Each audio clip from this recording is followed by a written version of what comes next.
First at noon, tensions are high in Minneapolis after the death of a driver shot by an ICE agent yesterday. The Trump administration is defending the officer and vows to continue its immigration crackdown. Usher Qureshi has the latest. Protests boiled over in Minneapolis, officers scuffling with a growing crowd outside a federal building that's serving as the base of the immigration crackdown.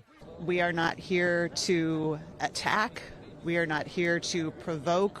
We are here to prevent, and we are here to keep our neighbors safe. State and local officials are demanding ICE leave the city after an officer shot and killed an SUV driver on Wednesday. This was an act of domestic terrorism. Homeland Security Secretary Kristi Noem says the officer was hit by the SUV and treated in the hospital. She says he had followed his training when he fired shots at the 37-year-old mother of three who was behind the wheel. This vehicle was used to hit this officer. It was used as a weapon, and the officer feels as though his life was in jeopardy. Local officials say that's not what the video shows and accuse federal authorities of spreading propaganda. Adding to the tension here in Minneapolis is that the U.S. Attorney's Office has blocked state authorities from the investigation into that shooting, leaving it to the FBI. Minnesota's governor says that's a mistake and asked ICE to leave. Let us, the professionals, handle this on Minnesota soil, this investigation. De-escalate this situation by removing yourselves from this situation with these 2,000 agents that were put here. At the White House press briefing, the Trump administration said that won't be happening. The immigration crackdown will continue in Minnesota, as well as door-to-door investigations to root out fraud. Usher Qureshi, CBS News, Minneapolis. Honolulu police are looking for a man accused of using a machete to rob another man in the Chinatown area at around 4:30 this morning. Police say the victim was parking his beaky bike near the intersection of Smith and North Beretania streets when a man with a machete removed the victim's backpack from the bike and threatened him. The suspect is described to be in his 30s, about 5 feet 6 inches tall. He was wearing all black with shorts and a hoodie. If you see him, you're asked to call Crime Stoppers. HPD is also looking for the suspect accused of robbing a man near the Home Depot in Kapolei at around 10 p.m. last night. Police say a man wearing a white shirt and jeans approached the victim on a moped and used a machete to demand items. The victim handed the items over and the suspect took off on the moped. Anyone with information on the case is asked to call Crime Stoppers. A Pahoa couple has been charged with multiple sexual offenses against 2 teenage victims. 34-year-old Chanson Shutter and 37-year-old Cesare Knight are accused of child abuse and multiple counts of sex assault. Investigators say the incidents involving 2 15-year-old girls happened over a 6-month period starting last July. Knight was arrested on New Year's Eve. Officers took Shutter into custody Wednesday morning. Both have since been granted supervised release. They must wear electronic monitoring devices and cannot contact the alleged victims. It's sentencing day for Dion Kitzmiller. The 31-year-old man was convicted of driving his vehicle at HPD officers back in 2021 as they tried to arrest him. He was convicted in September of criminal property damage and ownership or possession of a firearm prohibited by a felon. Both convictions are Class B felonies and can carry a 10-year maximum sentence each. We're following some developing news out of the Liliha area. Firefighters responded to a 2-alarm fire just after 8 o'clock this morning. This is what the scene looked like at Kapua Lane and North School Street. The Honolulu Fire Department was able to extinguish the flames in about half an hour. We responded with 10 units and 39 personnel. First unit arrived at 8:13 a.m. and what they saw was smoke coming from the second floor unit of a multi-family dwelling. They got the water supply and initiated an offensive fire attack, contained the fire to that unit, and they did a search. It was clear no one was there. An investigation is underway to determine the cause and origin of the blaze, as well as the amount of damage it caused. There were no injuries.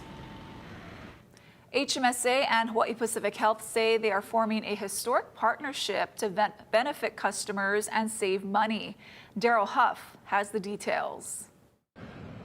Even though the healthcare community has been calling this a merger, the CEOs of Hawaii Pacific Health and HMSA say technically it's not a merger because the two companies will remain financially independent of each other. But they will form a new company that will provide administrative support and a new way of caring for patients.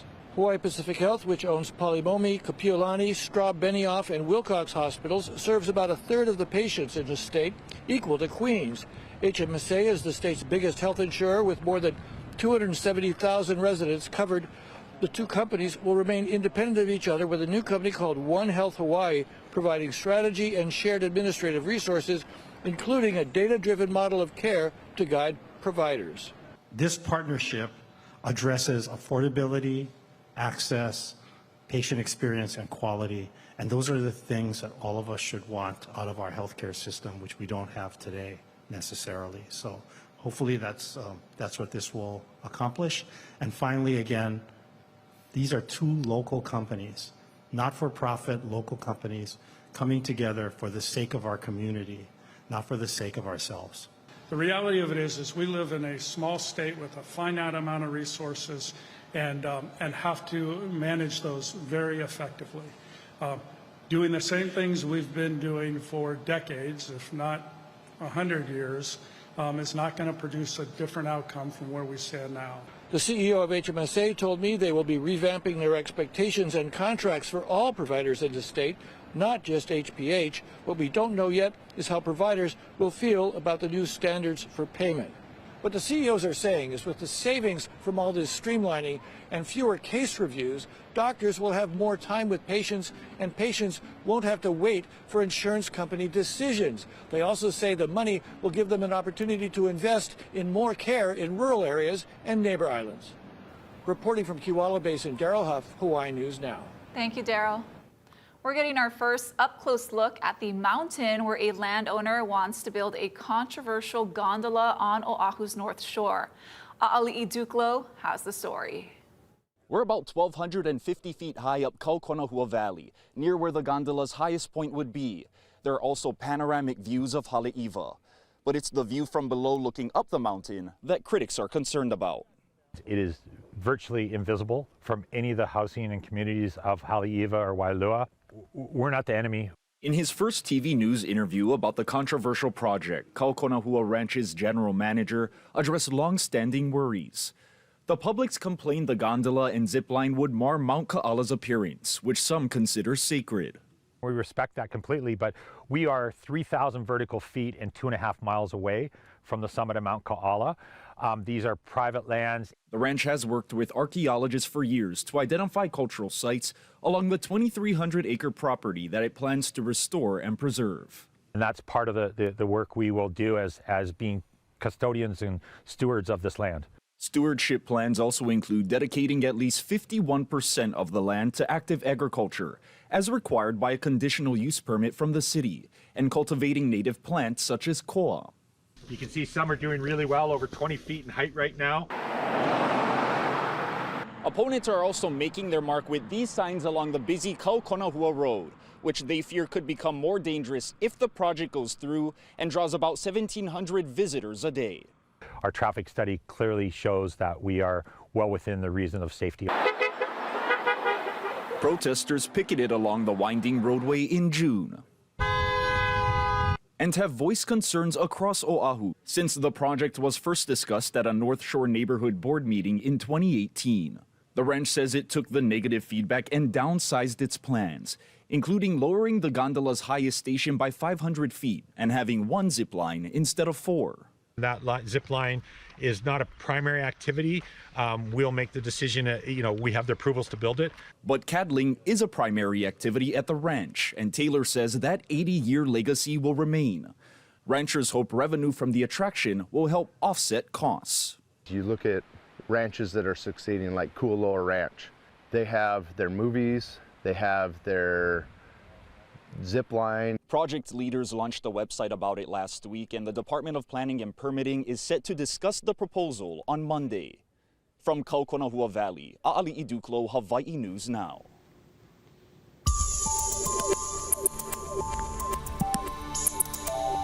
Well, happy Thursday, everybody. Let's take a look at the next 3 days in our first alert weather forecast. We've got really nice weather over the next couple of days, maybe some increased showers for Kauai, but the rest of us, we're going to be seeing mostly sunny conditions. Saturday and Sunday, a few more clouds out there, light winds, about a 10 to 20% chance for rainfall, pop-up showers possible in the afternoon. But again, most of us are going to be staying mostly dry. A quick look at our first alert radar and satellite. We're seeing some moisture hanging around the eastern and southeastern side of Hawaii Island, moving in towards Puna and Volcano. And some of these showers could make their way up closer to Hilo. But overall, relatively dry across the rest of the state. I'll give you a look at this next front that's going to be moving in for Kauai tomorrow. In my full forecast, the details are just ahead. Thank you, Drew. Legislation is expected to be introduced soon to prosecute those who violate campaign spending laws long after the crime was committed. Chief investigative reporter Lynn Kawano explains what's behind the request for change. Currently, law enforcement have 5 years from when a crime was committed to charge someone with campaign spending violations. 2 bills, one in the House and one in the Senate, will be introduced to shift that window. The law that I asked to be introduced changes the statute of limitations to run from when the crime was discovered as opposed to when it was committed, giving it a longer time frame in order to bring a prosecution. Many campaign spending law violations are difficult to catch, and we don't want to just have someone who's committed one to just run out the clock and then not get prosecuted. Criminal investigations have sent some lawmakers to prison for taking bribes, but others possibly connected to the wrongdoing may have gotten away because too much time had passed. Usually when these things are discovered, we're already running against the clock. Now the clock starts at discovery, and that is critical and key. Terry Otani, the secretary of a politically connected engineering firm, is facing trial for allegedly making donations to a candidate under her relatives' names. Details were made public during a separate bribery case in 2024 when Otani's relatives, including her sister and niece, testified that they did not know about tens of thousands of dollars in donations made using their names. But Otani was only charged for the most recent contributions because the others were too old and the statute of limitations had run out. It's important for us to help the public regain their trust in the government and in the legislature, and this is one way we can do that. The bills are expected to be pre-filed ahead of the session start on January 21st. I'm Lynn Kawano, Hawaii News Now. The Senate advances a measure to restrict further military action in Venezuela. I'm Erica Brown with reaction to the legislation from Capitol Hill. Also ahead on This Is Now, a new study reveals what happens after people stop taking those popular GLP-1 weight loss drugs. We'll be right back.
Welcome back. There are new concerns about what happens when people taking popular GLP-1 weight loss drugs such as Zepbound and Wegovy stop using them.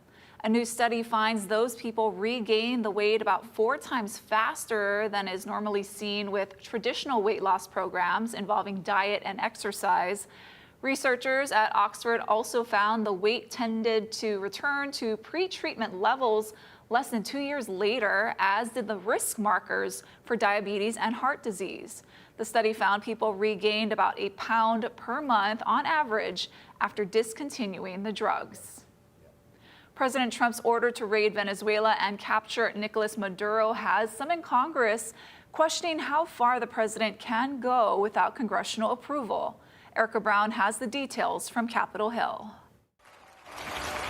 Cheers rang out in Venezuela's National Assembly after the U.S. Senate advanced a measure that would block President Trump from taking further military action in Venezuela. The yeas are 52, the nays are 47. 5 Republicans joined Democrats in support of the bill.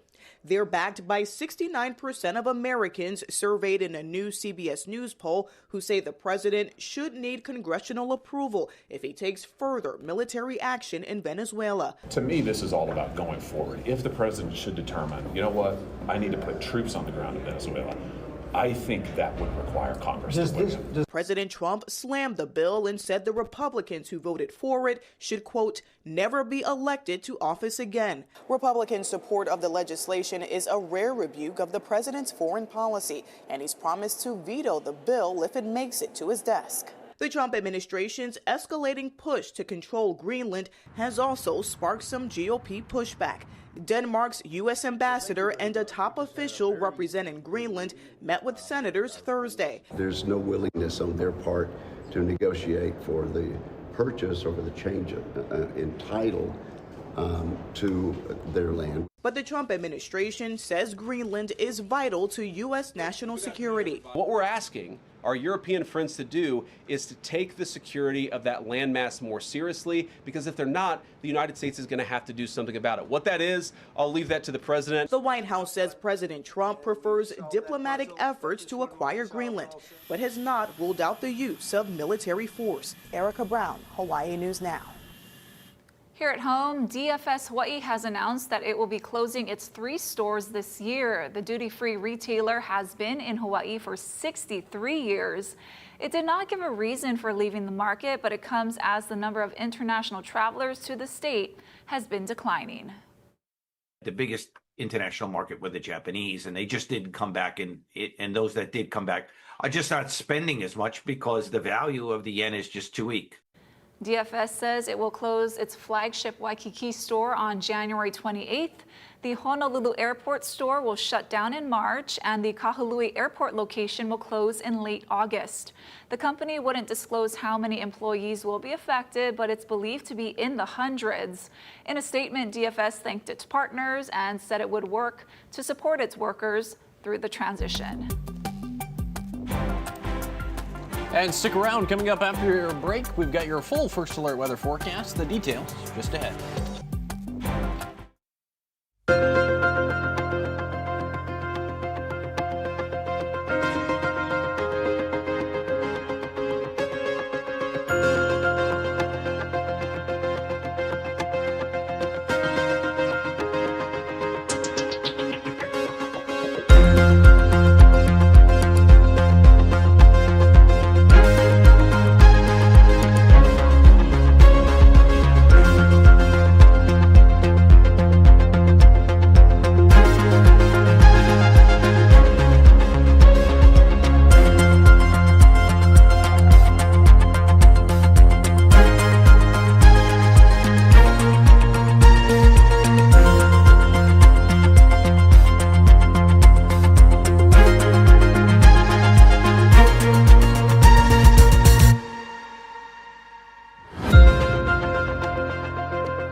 First Alert Weather with Drew Davis. All right, well, happy Thursday, everybody. Again, here's what we're tracking in our First Alert weather forecast. Really nice weather over the next couple of days. It's going to be a little bit humid and muggy, however, with these light winds that we're tracking. A weak front for Kauai as we're going to tomorrow and Saturday.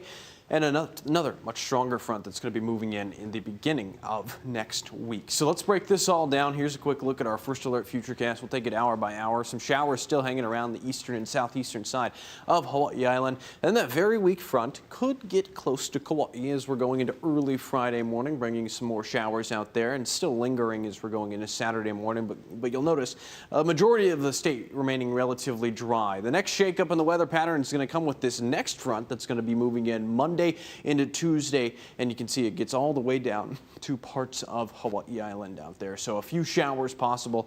Overall, a better chance for rainfall the beginning of next week compared to what we're seeing out there for Kauai on Friday. You can also see in our rainfall totals, not a ton of rainfall, maybe a half an inch of rainfall to 0.2 of an inch of rainfall over near Hilo and Puna and Volcano.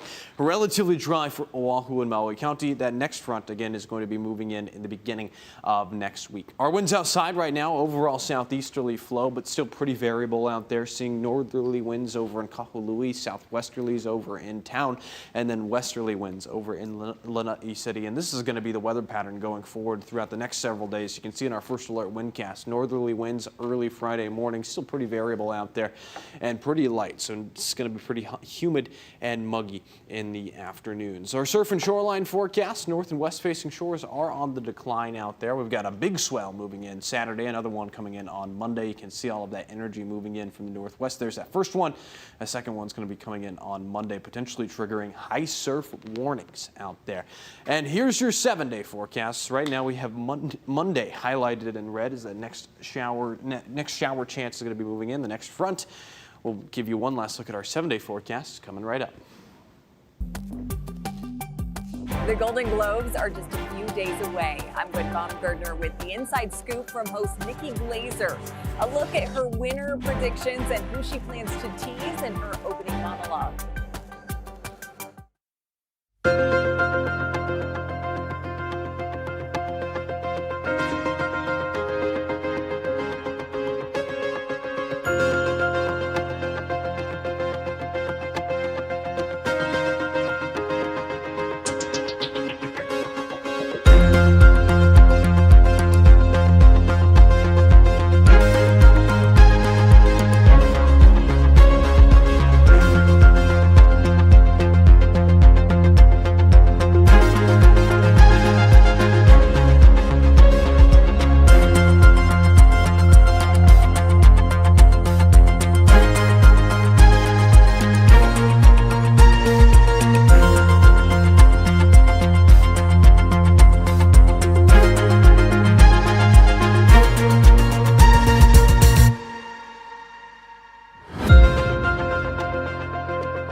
right, time for some good news now. This weekend marks one of Hollywood's biggest nights with the 83rd annual Golden Globes. Television critics predict some clear winners ahead of the award show. Gwen Baumgartner sat down with Globes host Nikki Glaser to talk monologues and movie favorites. It's a night for the red carpet, revered actors, and a little roasting from Nikki Glaser. They didn't sign up for a roast. They kind of, by being there, are signing up for that. The comedian returns to host the Golden Globes for a second year, vowing to hold back a bit in her opening monologue. Cutting a bunch of jokes that are just too mean. Because you go mean and then you take the foot off the pedal and you go, okay, I don't want to ruin this person's night. Teasing that George Clooney and Leonardo DiCaprio can expect a few jokes at their expense. Both men are vying for a win in film's Best Performance category for musical or comedy, alongside Ethan Hawke, Jesse Plemons, Lee Byung-hun, and Timothée Chalamet, the star of Marty Supreme. I think it's going to be Timothy. He was amazing in that, from what he told everyone. That's a joke, but he was truly incredible. White Lotus leads the TV nominations with 6, including Best Television Series Drama. TV critic Daniel Feinberg expects that category to go to The Pit, starring Noah Wyle. Still expect that Noah Wyle is going to win for drama actor, but I would guess Ray Seahorn is close to a lock for drama actress because she's fantastic in the show. Seahorn stars in the sci-fi series Pluribus and faces off against Bella Ramsey, Britt Lauer, and past Globe winners Helen Mirren, Kathy Bates, and Kerry Russell. Best comedy? I think The Studio is a no-brainer. I think it's Hollywood loving to recognize Hollywood. Glaser could probably make a joke about that too. The Golden Globes aired this Sunday on CBS and Paramount+. Gwen Baumgartner, CBS News, Los Angeles. You know, there was a lot of really good TV shows There this really year. was, yeah. I hope Pluribus gets some awards. I really liked that show. Did you have a favorite this year? I really liked, White Lotus was entertaining. Yeah. I don't know if they would win something. Severance was also really good. Yeah. I liked a good year of TV. Yeah, it was. All right, here's one last look at our 7-day, everybody. Thursday and Friday are going to be pretty sunny out there. We're also tracking the next chance for rainfall Monday. Another front's going to be moving in. We'll give you more details with that over the next couple of days. Saturday and Sunday still seeing pretty variable winds. And then again, we're going to be seeing that weak front could potentially move across the entirety of the island chain, stalling around Hawaii Island. Let's take you outside to our live tower cam. Beautiful day out there, a little bit warm with the light winds. More news coming up today at 4 p.m.